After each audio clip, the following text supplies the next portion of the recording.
The sound of a gunshot echoed through the dusty streets of Hachita, New Mexico territory. As Olivia Thornton rode into town, her dark hair flowing behind her like a banner of defiance. It was 1878, and the small mining settlement was just another dot on the map of the untamed West, a place where fortunes were made and lost with equal speed, and where a woman alone was either property or prey. Today, Olivia was neither. The townsfolk stopped in their tracks as her dappled mare trotted down the main street, kicking up clouds of desert dust. Women gathered their children close and men stared openly, some with derision, others with interest that made her skin crawl. Olivia sat straight-backed in her saddle, wearing practical riding clothes rather than the restrictive fashions expected of a lady. A leather satchel hung from her saddle, containing everything she owned in the world. "That's her," a voice hissed as she passed the general store. "The Thornton girl." Olivia's jaw tightened, but she kept her gaze forward. The rumors had traveled faster than she had. At the far end of the street, outside the Rusty Nail Saloon, a group of cowboys lounged against hitching posts. Their laughter died as they noticed her approaching. One of them, a wiry man with a face like tanned leather, spat a stream of tobacco juice into the dirt. "Well, look what just blew in," he drawled. "If it ain't the girl who shot her own pa." Olivia reined her horse to a stop, her green eyes flashing. "I suggest you keep your assumptions to yourself, sir." "Ain't no assumption when there's witnesses," another cowboy chimed in. "Word is you left your pa bleeding on the floor of your fancy Boston house before stealing his money and running west." The accusations stung, distorted truths twisted into vicious lies. But Olivia had learned that denials only fan the flames of gossip. She moved to guide her horse around the men when one grabbed her reins. "They said you was no lady back east, and you sure as hell ain't one out here," the man sneered. "Ladies don't travel alone, don't wear men's clothes, and don't put bullets in their kin." A shadow fell across them as another rider approached. The newcomer was tall in the saddle, broad-shouldered and still as a mountain. "Let go of that horse, Miller," came a deep voice that seemed to rumble like distant thunder. The men turned, tensing visibly. The one called Miller reluctantly released the reins. "Ain't your business, O'Connor," Miller muttered. "It is now." The rider moved his horse between Olivia and the cowboys. Up close, she could see his face beneath the brim of a well-worn hat, sun-browned skin, a strong jaw darkened with stubble, and eyes the color of a summer storm. "She's my lady," he stated with quiet authority. "That's enough." Olivia opened her mouth to protest she was nobody's lady, certainly not this stranger's, but the cowboys were already backing down, muttering among themselves. "Since when do you have a woman, O'Connor?" one ventured. "Since now," he answered simply, then turned to Olivia. "Name's Kieran O'Connor, got a ranch outside town, been expecting you." Before she could respond, he touched the brim of his hat. "Follow me, Miss Thornton, unless you'd rather stay and chat with these fine gentlemen." Bewildered and with few options, Olivia nudged her mare to follow as Kieran O'Connor turned his horse and headed down a side street. They rode in silence until the town receded behind them, the sounds of Hachita fading into the vast quiet of the New Mexico landscape. "I don't know you, Mr. O'Connor," Olivia finally said, pulling her horse alongside his. "And I certainly never asked to be called your lady." Kieran glanced at her, the hint of a smile touching his lips. "No, you didn't." But Miller and his boys don't take kindly to newcomers, especially women traveling alone, especially women with stories following them. Olivia stiffened. "What do you know about me?" "Only what the Telegraph told us. That Oliver Thornton's daughter was heading to Hachita to claim her uncle's property, that there might be trouble following her." "And what else?" "That's not my concern," he replied. "Your business is your own." They crested a small rise, and Olivia saw a modest ranch house nestled in a valley, sheltered by cottonwood trees with a barn and corral nearby. It was simple but well kept, a pocket of order in the wild terrain. "This is your ranch?" she asked. "Part of it." "I run cattle on 500 acres with my brother." He dismounted in one fluid motion and reached up to help her down. Olivia ignored his offered hand and dismounted on her own. I appreciate your intervention in town, Mr. O'Connor, but I need to find my uncle's property. I was told he had a claim near Hachita. Kieran nodded. Matthew Thornton's place, it's about 3 miles east of here. He paused. It's not much to look at anymore, been empty 2 years since your uncle passed. Still, it's mine now, Olivia said firmly, and I intend to see it. It'll be dark soon, Kieran observed, nodding at the setting sun. Those hills aren't safe to navigate at night, especially for someone who doesn't know the territory. You can stay here tonight, head out in the morning. Olivia hesitated. Staying the night at a stranger's home wasn't proper, but then again, nothing about her situation was proper. And the prospect of finding her uncle's abandoned property in the dark was daunting. I wouldn't want to impose, she said stiffly. No imposition. Got a spare room where my sister stays when she visits. He began unsaddling her horse. Besides, seems to me you could use a decent meal and a night's rest before facing whatever you came here to face. There was something in his tone, not pity, but understanding, that made Olivia relent. One night then, and I'll be on my way at first light, Kieran nodded as if he'd expected nothing less. One night, he agreed, though once you see your uncle's place, you might find yourself wanting neighbors after all. Inside, the ranch house was simple but surprisingly comfortable. A large main room contained a solid table, several chairs and bookshelves lined with volumes that hinted at a mind more cultivated than the average cowhand. A stone fireplace dominated one wall, and Olivia noticed a fiddle hanging nearby. Make yourself at home, Kieran said, heading toward what appeared to be a kitchen. I'll get supper started. You cook. Olivia couldn't keep the surprise from her voice. Kieran glanced back with a raised eyebrow. Man living alone either learns to cook or starves. You said you're hungry, right? Yes, but I can help, she offered, following him. The kitchen was clean and organized, with a cast iron stove and open shelves holding provisions. You can if you'd like, he said, pulling vegetables from a small pantry. Though I get the impression you didn't come all the way to New Mexico territory to peel potatoes. Olivia picked up a knife and began working on an onion. I came for a fresh start. Most folks do, Kieran said simply. He moved with surprising grace for such a large man, his hands confident as he prepared a skillet. West is full of people running from something. I'm not running, Olivia countered sharply. I'm claiming what's mine. Kieran studied her for a moment, then nodded. Fair enough. They worked in companionable silence for a while, the only sounds the rhythmic chopping and the sizzle of meat in the pan. Olivia found herself relaxing slightly. There was something steadying about Kieran O'Connor's presence, a sense of solidity that had been absent in her life for too long. Were you and my uncle friends? She asked as they sat down to a hearty stew. Neighbors, Kieran replied. Good man, your uncle, kept to himself mostly, but always willing to lend a hand when needed. He spoke of you sometimes. Olivia looked up in surprise. He did. Said his brother had a daughter back east who was too smart for her own good. A smile flickered across Kieran's face. Seems he was right about that. Olivia picked at her stew, memories washing over her. I only met Uncle Matthew twice when I was very young. He and my father had a falling out years ago. I didn't even know he'd left me his property until after. She trailed off. Until after what happened with your father? Kieran asked quietly. Olivia's hand tightened on her spoon. You seem to know a lot about me, Mr. O'Connor. I know what was in the telegraph. I know what people whisper. Doesn't mean I know the truth. His gray eyes held her steadily without judgment.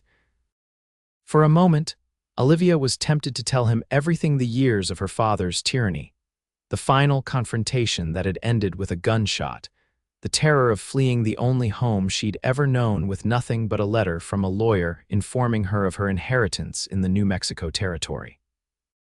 Instead, she changed the subject. Do you play? She asked, nodding toward the fiddle on the wall. Kieran allowed the deflection.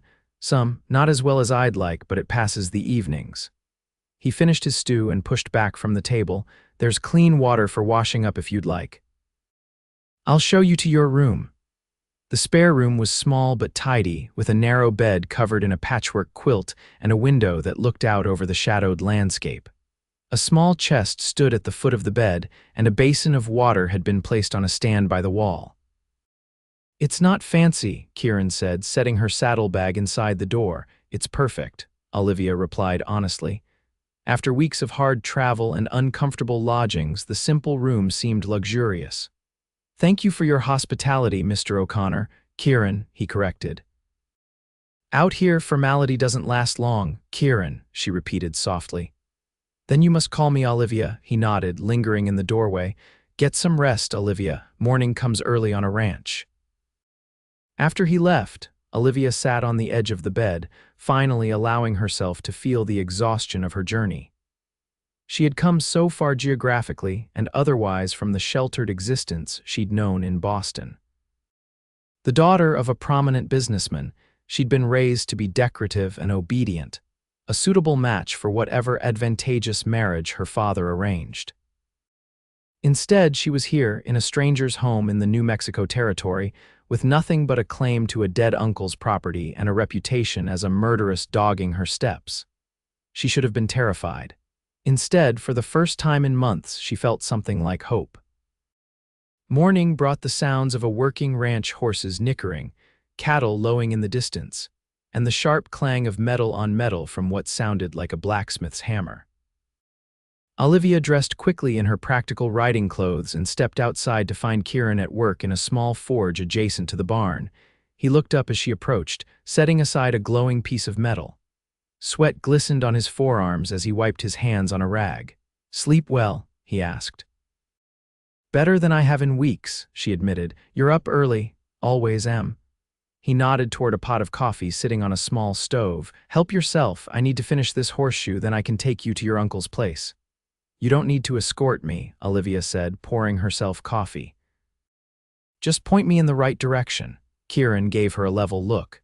"Territory between here and there isn't as settled as it might appear, bandits sometimes, Apaches other times, not to mention you don't know the landmarks." Olivia wanted to argue but knew he was right. This land was foreign to her, its dangers unfamiliar. "Very well," she conceded. "I appreciate the guidance." They rode out after a quick breakfast, heading east across a landscape that seemed to grow more rugged with each mile. Kieran led the way, occasionally pointing out features of interest: a distant mesa, the tracks of a mountain lion, a hidden spring where they stopped to water their horses. "Your uncle's place is just over that rise," Kieran said eventually, gesturing toward a low hill topped with scrub juniper. "I should warn you, it's been empty a while. Elements take their toll out here." Olivia nodded, suddenly nervous about what she might find. The property represented her only chance at independence, at building a life away from the shadow of her past, if it was uninhabitable. They crested the hill, and Olivia's heart sank. Below them sat a small homestead, a cabin that had once been sturdy but now listed to one side, its roof partially collapsed. A corral stood empty, its rails broken in places. What must have been a garden was now overrun with weeds. "I told you it wasn't much to look at," Kieran said quietly. Olivia dismounted and walked toward the cabin, trying to mask her disappointment. Up close, the damage wasn't as devastating as it first appeared. The walls were intact, the foundation solid. With work, it could be repaired. Inside was dusty but surprisingly intact. A table and chairs, a simple bed frame, shelves lined with a few books and practical items. There was even a small stove, though it was rusted from disuse. "Uncle Matthew lived here alone?" she asked as Kieran ducked through the doorway. "Far as I know." "He worked a small silver claim up in those hills," Kieran pointed to the north. "Never struck it rich, but made enough to get by." Olivia ran her hand along the dusty table, trying to imagine her uncle's life here. It was so different from the opulence she'd grown up with, yet there was something appealing about its simplicity, its self-sufficiency. "The claim is part of your inheritance too," Kieran added, "though I don't know what condition it's in now." "I wouldn't know the first thing about mining," Olivia admitted. "Most who come out here don't. They learn or they go back east." His tone wasn't challenging, merely stating a fact. Olivia squared her shoulders. "Well, I'm not going back east." Something like approval flickered in Kieran's eyes. "Then I reckon you'll learn." They spent the next few hours taking inventory of the property. The well still provided clean water, and the land itself, about 40 acres, included a mix of grazing meadow and wooded hillside. It wasn't much by Western standards, but to Olivia it represented freedom. "It needs work," she acknowledged as they prepared to leave, "but it's mine." "It'll take more than determination to make this place livable," Kieran warned. "Winter comes hard to these hills." "Are you suggesting I can't do it?" Olivia challenged. "I'm suggesting you might need help," he countered. "At least to get started." Pride warred with practicality in Olivia's mind. She'd come west to prove she could stand on her own, but looking at the dilapidated cabin, she knew she faced an uphill battle. "I can't afford to hire help," she said finally. "Whatever money my uncle left is tied up in the property itself." Kieran considered this.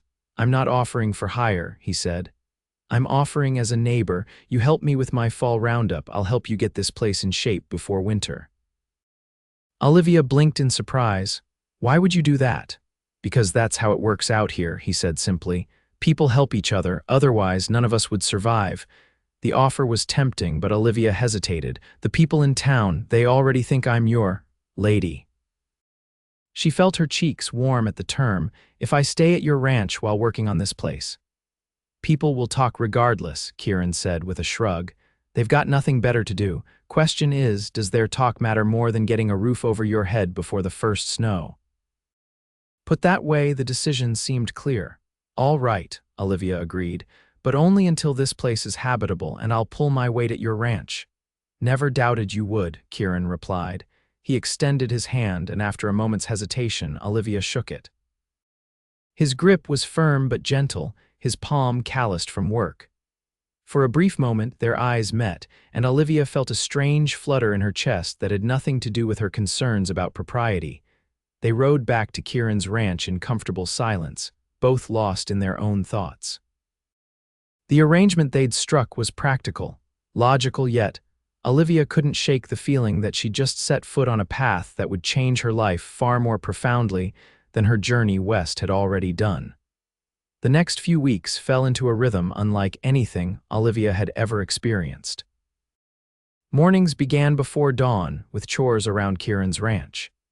She learned to milk cows, feed chickens, and mend fences, tasks that would have been unimaginable in her previous life, but that she now approached with determination, if not always skill. "You're holding it wrong," Kieran observed one morning as she struggled with an axe attempting to split firewood. "May I?" He stepped behind her, his hands adjusting her grip. "Like this, use your whole body, not just your arms." Olivia was acutely aware of his proximity, the warmth of him at her back as he guided her through the motion. When the axe blade sank cleanly into the log, splitting it with a satisfying crack, she felt an absurd surge of pride. "There you go," Kieran said, stepping back. "You're a quick learner." "I've had to be," she replied. Setting up another log in the afternoons, they rode to her uncle's property, working steadily to make it habitable. Kieran showed her how to replace damaged roof beams, seal cracks in the walls, and rebuild the stone chimney that had partially collapsed. She insisted on doing as much of the work herself as possible, though she grudgingly accepted his expertise. "Where did you learn all this?" she asked one day as they took a break. Sitting on the cabin's newly repaired porch, Kieran took a drink from his canteen before answering. "My father. He brought us out here when I was 12, built our ranch from nothing." He gazed out at the landscape. "He believed a man should know how to do for himself." "And what about a woman?" Olivia asked. His eyes met hers. "I believe anyone who wants to survive out here needs the same skills. Man or woman doesn't much matter to the land." It was these moments that confused Olivia most when Kieran revealed a mindset so unlike the men she'd known back east. He neither patronized her efforts nor seemed threatened by her determination to be self-sufficient. Instead, he treated her as a capable equal, offering guidance without dictating. Evenings at the ranch were quiet affairs. After supper, Kieran sometimes played his fiddle while Olivia worked on mending or read from one of his surprisingly varied collection of books. They talked about neutral topics: the cattle, the weather, local gossip, carefully avoiding the subject of her past. But rumors continued to swirl in Hachita. On their infrequent trips into town for supplies, Olivia noticed the stares, heard the whispers. The story had grown with each telling now she had supposedly murdered not just her father but a fiancé as well, before fleeing with a fortune in stolen jewelry. Don't give them the satisfaction of seeing it bother you, Kieran advised as they loaded supplies into his wagon outside the general store, where the proprietor had been coldly civil at best. Easy for you to say, Olivia muttered. They're not calling you a murderous thief. No, they're just saying I've taken up with a murderous thief, he replied dryly, which apparently makes me either a fool or desperate, or both. Despite herself, Olivia laughed. I suppose I'm not doing your reputation any favors. My reputation can weather it, he said, helping her onto the wagon seat. As they pulled away from town, he added more seriously, the truth has a way of coming out eventually. Does it? Olivia stared at the dusty road ahead. I'm not so sure. Kieran was quiet for a moment. You know, if you wanted to tell your side of things, I'd listen. No judgment.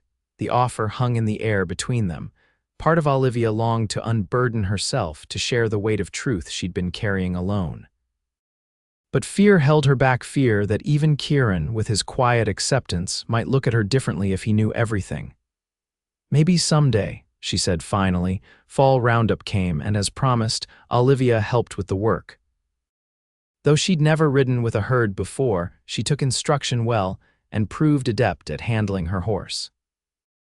The ranch hands, initially skeptical of the Eastern lady, gradually came to accept her presence, especially when they saw how Kieran treated her as part of the operation rather than a visitor. It was during roundup that Olivia first met Kieran's younger brother, Patrick, who rode in from Santa Fe where he'd been handling business matters.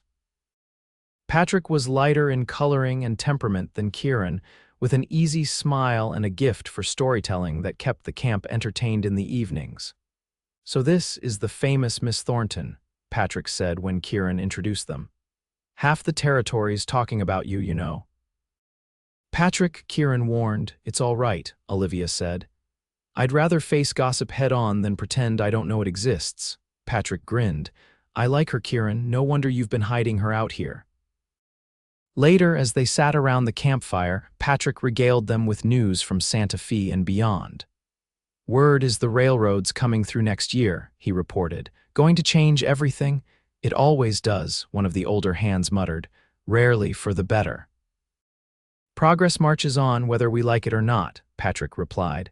Speaking of which, there was mail for you in Santa Fe. He handed Kieran several letters, and this came for Miss Thornton, care of our ranch. Olivia took the envelope with surprise. No one knew she was here except. Her blood ran cold as she recognized the handwriting. It was from her father's lawyer. She excused herself and walked away from the fire to read it in private. The letter was brief, but its implications enormous. Her father hadn't died from his wounds as she'd believed. He was alive and he was coming west to find her. Bad news, Kieran's voice startled her.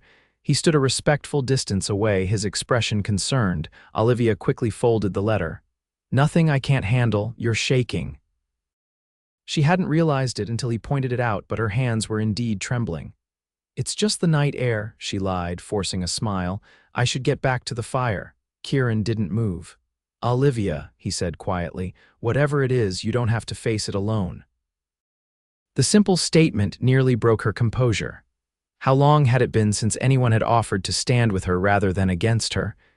In Boston, she'd been surrounded by people but utterly alone in her struggles. Here in this harsh landscape among virtual strangers, she'd found something that felt strangely like belonging. Thank you, she managed, but this is my burden to bear. The next day, Olivia rode back to Kieran's ranch ahead of the others, claiming fatigue. In truth, she needed time to think, to plan. If her father was coming west, she couldn't stay. She wouldn't bring trouble to Kieran's door, not after all he'd done for her. By the time Kieran and the others returned from the roundup 2 days later, Olivia had made her decision. She would leave for California, lose herself in the growing settlements there. Her uncle's property would have to be abandoned, a bitter pill, but she saw no alternative. She was packing her few belongings when Kieran found her, going somewhere.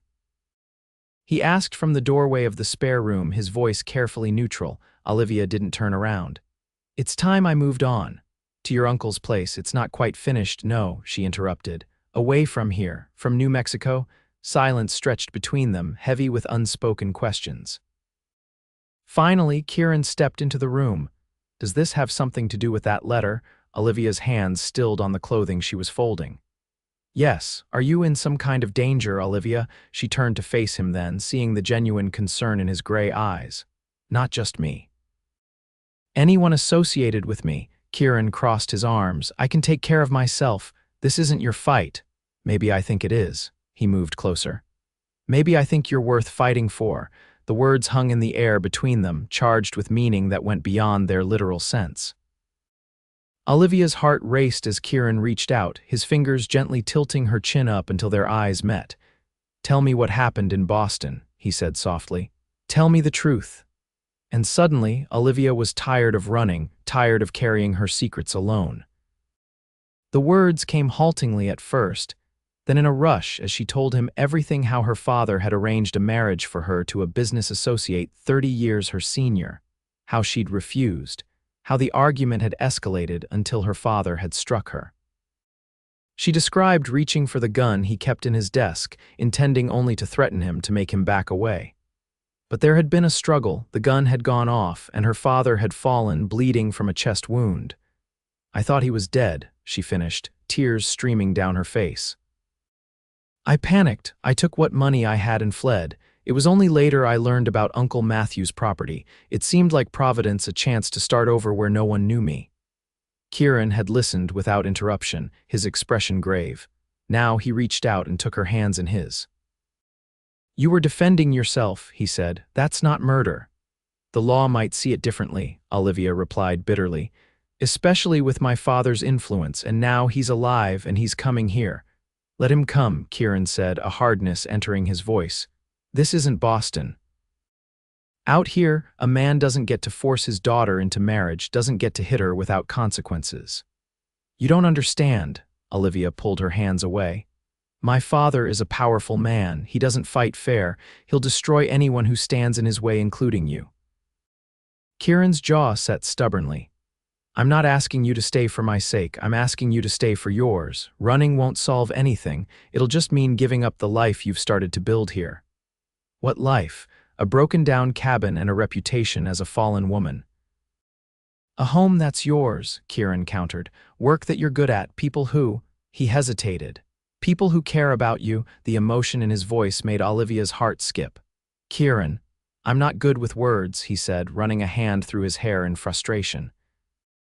"But I know that watching you leave would be the hardest thing I've ever done, and I've done some hard things." It was as close to a declaration as he'd come, and Olivia found herself at a crossroads. The safe choice was to leave, to protect herself from her father's wrath and Kieran from getting caught in the middle. But the safe choice had never led to happiness before. "If I stay," she said slowly, "we face him together, as equals. I won't hide behind you or anyone else." Kieran's face broke into a rare, full smile. "I wouldn't expect anything less." The change in their relationship was subtle but profound. Nothing improper occurred. Kieran was too respectful for that, and Olivia too mindful of her precarious position. But there was a new ease between them, a sense of partnership that went beyond their original arrangement. They redoubled their efforts on her uncle's cabin, working long hours to make it fully habitable. Kieran insisted on adding some touches beyond the merely practical: a rocking chair for the porch, curtains for the windows, even a small bookshelf that he crafted himself. "It needs to feel like a home," he explained when Olivia questioned the necessity. "Not just shelter." "It feels more like a home than any place I've lived," she admitted, surveying their handiwork. The cabin was still simple, but it was sturdy, clean, and welcoming. Fall was giving way to winter, the nights growing colder. Olivia knew she should move into the cabin soon. Their arrangement had only been meant to last until it was habitable, which it now clearly was. But something held her back, some reluctance to leave the warmth of Kieran's ranch, the comfort of their evening conversations by the fire. The decision was made for her when a stranger rode into Hachita one crisp November morning. Olivia and Kieran were at the general store when word spread that a well-dressed Easterner was asking about her at the saloon. "It's him," Olivia whispered, her face pale. "It has to be." Kieran's expression hardened. "Let's go meet him then." "No," Olivia grabbed his arm. "Let me talk to him alone first." "Not a chance." Kieran's voice was firm. "We face this together, remember?" The saloon fell silent as they entered, all eyes turning to the impeccably dressed man at the bar. Oliver Thornton had aged since Olivia had last seen him, his hair grayer, his face more lined, but his posture still radiated authority and wealth. He turned slowly, his cold blue eyes finding her immediately. "Daughter," he said, his voice carrying in the hushed room. "You've led me on quite a chase." Olivia lifted her chin. "I wasn't aware we were playing a game, father." A flicker of anger crossed his face at her defiance. "You've stolen from me, humiliated me, and nearly killed me. I wouldn't call that a game." "I defended myself," Olivia countered steadily. "And I took only what was rightfully mine, my mother's jewelry and my own savings." Oliver's gaze shifted to Kieran, standing protectively at her side. "And who is this? Your latest protector?" Before Kieran could respond, Olivia stepped slightly forward. "This is Kieran O'Connor." "He's my friend and neighbor." "Friend," Oliver repeated with a sneer. "Is that what they call it out here?" "In Boston, a woman living unchaperoned with a man has a different name." Murmurs rippled through the saloon. Olivia felt her face flush with anger and embarrassment. "I have my own property, father. Mr. O'Connor has merely been kind enough to help me repair it, out of the goodness of his heart, no doubt." Oliver turned his attention fully to Kieran. "How much, Cowboy? How much to walk away from my daughter right now?" Kieran's expression didn't change, but Olivia felt him tense beside her. "She's not for sale," he said evenly. "And neither am I." Oliver laughed, the sound devoid of humor.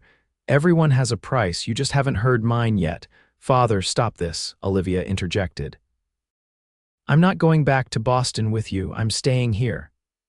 "You're coming home to face the consequences of your actions," Oliver stated flatly. "The authorities have been notified of your crime. It's only my influence that's kept them from issuing a warrant for your arrest." Olivia felt the blood drain from her face. She'd known this was a possibility, but hearing it stated so baldly made it terrifyingly real. "What crime?" "Refusing to marry a man 3 times my age for your business advantage." A flash of genuine surprise crossed Oliver's face. "Is that what you think this is about? That arranged marriage was called off months ago when Harrington learned of your impulsive nature." It was Olivia's turn to be surprised. "Then why are you here?" "Because you shot me," Oliver said incredulously. "Because you left me for dead and fled with family heirlooms. Because you're my daughter and your place is at home, not playing pioneer in this God-forsaken wilderness." "My place is wherever I choose it to be," Olivia replied, finding her resolve again. "I'm 22 years old, father." "I'm not a child you can command." Oliver's expression hardened. "Then perhaps a night in the local jail will help you reconsider." "Sheriff," he called to a man standing near the door who wore a tarnished badge. "This is the woman I told you about. I want her detained until arrangements can be made to return her to Boston." The sheriff, a weathered man with a perpetual squint, stepped forward uncertainly. "Mr. Thornton, I ain't sure. I've shown you the documentation," Oliver cut in sharply, "and I've made it worth your while." "Do your duty, Sheriff." Kieran moved to stand between Olivia and the approaching sheriff. "On what charges?" he demanded. "Theft and attempted murder," Oliver replied coldly. "You have witnesses?" Kieran challenged. "Besides yourself?" "I have my word as a respected businessman against that of a runaway daughter with questionable morals." Oliver's gaze swept dismissively over Olivia. "Who do you think people will believe?" The sheriff looked uncomfortable but continued his approach. "Miss, please don't make this difficult." Olivia felt panic rising in her chest. She couldn't go to jail, couldn't be sent back to Boston in disgrace. Everything she'd worked for these past months would be lost. Suddenly, a new voice entered the fray. "I believe I can shed some light on this situation." All heads turned to see Patrick O'Connor standing in the doorway, looking uncharacteristically serious. Beside him stood a slender woman in traveling clothes. "Margaret," Oliver's voice cracked with disbelief. Olivia stared in shock at the woman who stepped forward, her father's longtime secretary, a quiet, efficient presence in their Boston home for as long as she could remember. "Hello, Mr. Thornton," Margaret said calmly. "I believe it's time for the truth to come out." The next hour unfolded like something from a sensation novel. Margaret explained how she had witnessed the confrontation between Olivia and her father, how Oliver had been the aggressor, how the gun had discharged accidentally during the struggle. More damning, she revealed ledgers she'd brought showing how Oliver had been embezzling from his own company for years, including funds from Olivia's trust, left by her mother. "I couldn't come forward in Boston," Margaret explained. "Mr. Thornton's influence was too great. But when I saw the notice he'd placed looking for Olivia, I knew I had to act." She turned to Patrick. "I remembered that Matthew Thornton had family in New Mexico. It seemed the logical place to start looking." Patrick grinned. "Found her asking questions in Santa Fe. Once she told me who she was looking for, it wasn't hard to put things together." The sheriff, faced with this new testimony and the incriminating ledgers, backed away from Olivia. "Seems to me this is a family matter," he said, clearly wanting no part of the complicated Eastern dispute. Oliver's face had gone from pale to mottled red during Margaret's revelations. "This is preposterous," he sputtered. "The ramblings of a disgruntled employee. Margaret was dismissed for incompetence months ago." "After 8 years of faithful service," Margaret raised an eyebrow. "Or was it because I knew too much, Mr. Thornton? These ledgers are forgeries," Oliver insisted, but his confidence was visibly cracking. "The Boston authorities might be interested in determining that for themselves," Patrick suggested. "I understand mail fraud is taken quite seriously these days." A tense silence fell as Oliver looked from face to face, finding no allies in the saloon. Finally, his shoulders sagged. "What do you want?" he asked Olivia. "I want to be left alone," she said simply. "I want to live my life here on my terms, and I want what's rightfully mine, my mother's inheritance that you've been withholding." Oliver's jaw worked as he considered his options. He was a businessman above all, and Olivia could almost see him calculating the costs and benefits of continued opposition versus a strategic retreat. "Fine," he said at last. "You can have your freedom and whatever's left of the trust. God knows there's nothing for you in Boston now anyway. Your reputation is beyond salvage." Olivia felt Kieran tense beside her. "Seems to me her reputation is just fine out here," he said, his voice dangerously quiet. "It's yours that's in question." Oliver gave him a withering look. "Enjoy your victory, Cowboy. She's all yours now, damaged goods and all." It happened so quickly that Olivia barely saw it, Kieran's fist connecting with her father's jaw, sending the older man sprawling across a nearby table. The saloon erupted in cheers and laughter as Oliver struggled to his feet, blood trickling from his split lip. "You'll regret that," he growled. "Doubt it," Kieran replied calmly, flexing his hand. "Been wanting to do that since I heard how you treated your daughter." The sheriff stepped between them before the situation could escalate further. "Think it's time for you to move on, Mr. Thornton. Next train east leaves from Silver City tomorrow morning." Oliver straightened his jacket with as much dignity as he could muster. "This isn't over," he warned Olivia. "The trust will be transferred as agreed, but don't expect anything else from me. As far as I'm concerned, I no longer have a daughter." "I stopped being your daughter the day you tried to sell me to the highest bidder," Olivia replied evenly. "Safe journey home, father." After Oliver had been escorted from the saloon, Olivia found herself surrounded by well-wishers. The same townspeople who had shunned her for weeks were suddenly offering support and congratulations. It was a dizzying reversal, but Olivia found she couldn't fully enjoy it, not with the emotional exhaustion of the confrontation weighing on her. Sensing her fatigue, Kieran guided her outside into the cool autumn air. "Let's go home," he said softly. "Which one?" Olivia asked with a small smile. "Your ranch or my cabin?" Kieran hesitated, then took her hand in his. "Whichever one you want, though I'd be lying if I said I wouldn't miss your company at the ranch." Olivia looked up at him, seeing the emotion he usually kept carefully guarded now plain in his eyes. I'd miss you too, she admitted. More than I should, perhaps. Is that such a bad thing? He stepped closer, his voice low. Missing someone who misses you back, her heart raced as he reached up to brush a strand of hair from her face, his touch impossibly gentle for hands so strong. Kieran, she whispered, people will talk. Let them, he replied. They'll talk anyway, they always have. His gaze held her steadily. All that matters is what's true, and what's true is that I've come to care for you, Olivia Thornton, more than I've cared for anyone in a long time. The simple declaration, spoken without flourish or pretense, moved Olivia more deeply than any flowery profession of love ever could have. It was honest, like everything about Kieran O'Connor. I care for you too, she said softly. More than I thought possible after everything that happened in Boston. His smile transformed his face, softening the hard angles into something achingly handsome. Then that's enough for now, the rest we can figure out as we go. The weeks that followed were among the happiest of Olivia's life. With her father gone and her name cleared, she found herself accepted by the community of Hachita. Margaret stayed on as her guest, her practical nature and Eastern education making her invaluable as Olivia navigated the legal transfer of her trust funds and the proper registration of her uncle's property.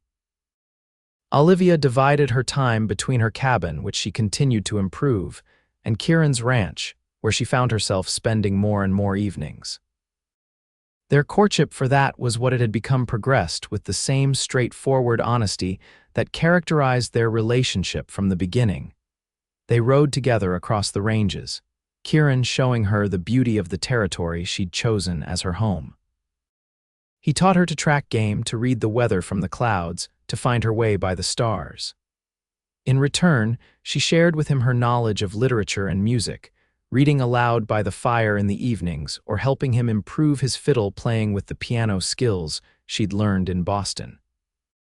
Christmas approached, bringing with it a rare snowfall that blanketed the landscape in white. Olivia hosted a small gathering at her cabin, now warm and inviting with a fire roaring in the restored hearth. Patrick was there along with Margaret, who had decided to stay in New Mexico indefinitely, having found work as a teacher in the growing school in Silver City. A few of the ranch hands joined them, bringing instruments and good cheer. As the evening wound down and the guests prepared to leave, Kieran lingered, helping Olivia clear away the remnants of the feast. The cabin felt peaceful, the soft glow of lanterns reflecting off the snow visible through the windows. It was a good night, Olivia said, drying her hands after washing the last of the dishes. Thank you for helping me prepare everything. Thank you for making a real home here, Kieran replied. He reached into his coat pocket and pulled out a small package wrapped in brown paper and tied with string. I have something for you, a Christmas gift. Olivia took the package, surprised by its weight. You didn't have to, I wanted to, he interrupted gently. Go on, open it. She carefully untied the string and unwrapped the paper to reveal a small wooden box, exquisitely carved with a pattern of wildflowers. Opening it, she gasped softly. Inside lay a silver ring set with a small but perfect sapphire. It was my mother's, Kieran said, his voice rougher than usual with emotion. My father brought it all the way from Ireland when they came to America. Olivia looked up at him, her heart hammering. Kieran, he took her hands in his, the ring box between them. I'm not a man of fancy words, Olivia. I can't promise you wealth or luxury. But I can promise you this, if you'll have me, I'll stand by you through whatever life brings. I'll respect your independence while offering my support. I'll be your partner in all things if you want me to be. Tears welled in Olivia's eyes as the full meaning of his words sank in. This wasn't the arranged marriage her father had tried to force on her, a cold business transaction with a man who saw her as property. This was a choice, freely offered and freely made, between two people who had come to know and value each other's true selves. Yes, she whispered, her voice thick with emotion. Yes, I'll have you, Kieran O'Connor. His smile was brilliant as he took the ring and slipped it onto her finger. It fit perfectly, as if it had been made for her. They said you were no lady, he murmured, drawing her close. But I knew from the first day you're my lady. That's enough for me, more than enough. "And you're my cowboy," she replied, lifting her face to his. "That's all I need." Their kiss was gentle at first, then deepening with the emotion they'd both held in check for so long. When they finally broke apart, both breathless, Olivia felt as though something fundamental had shifted in the world, or perhaps just in her understanding of it. "Stay for breakfast?" she asked softly, unwilling to part from him just yet. Kieran pressed his forehead to hers. "I'll stay as long as you want me," he promised, "but perhaps we should make it official before the gossips of Hachita have more to talk about." Olivia laughed. "Let them talk," she said, echoing his words from before. "They always will." Their wedding was held in early spring, when the desert bloomed with unexpected color. It was a simple affair by Eastern standards, but grand for Hachita. The entire town turned out to celebrate the union of the Eastern lady who'd proven her mettle and the respected rancher who'd stood by her through scandal and redemption. Patrick served as best man, while Margaret stood with Olivia. The ceremony was performed by a traveling preacher who happened through town at just the right time, a coincidence that the more superstitious locals took as a good omen. Olivia wore a dress of pale blue silk, ordered from Santa Fe with some of her newly recovered trust funds. Kieran, uncomfortable in formal wear, nevertheless cut a handsome figure in a new suit, his usual hat set aside for the occasion to reveal hair the color of polished mahogany. "Never thought I'd see the day," Patrick teased during the celebration that followed. "My brother tamed at last." "Not tamed," Kieran corrected, his arm around his new wife. "Just found someone worth settling down for." "And you, Mrs. O'Connor," Patrick turned to Olivia. "How does it feel to go from Boston society to a New Mexico cattle ranch?" Olivia smiled, leaning into Kieran's embrace. "Like coming home," she said simply. The newlyweds divided their time between the ranch and Olivia's cabin, which they kept as a retreat from the busy life of the working ranch. With her inheritance secured, Olivia invested in expanding the O'Connor holdings, purchasing additional grazing land and improving the breeding stock. Her Eastern education proved surprisingly valuable in managing the business side of ranching, complementing Kieran's practical knowledge of the land and animals. Word of their success spread, bringing other settlers to the area around Hachita. What had been a struggling outpost began to grow into a proper town, with a school, a church, and eventually even a small hotel to accommodate travelers on their way to or from the mines and larger settlements. Through it all, Kieran and Olivia's partnership remained the bedrock of their lives. They faced the challenges of ranching together: drought years, cattle thieves, the arrival of competing outfits. Their different backgrounds gave them different perspectives, but they learned to value these differences rather than allowing them to divide them.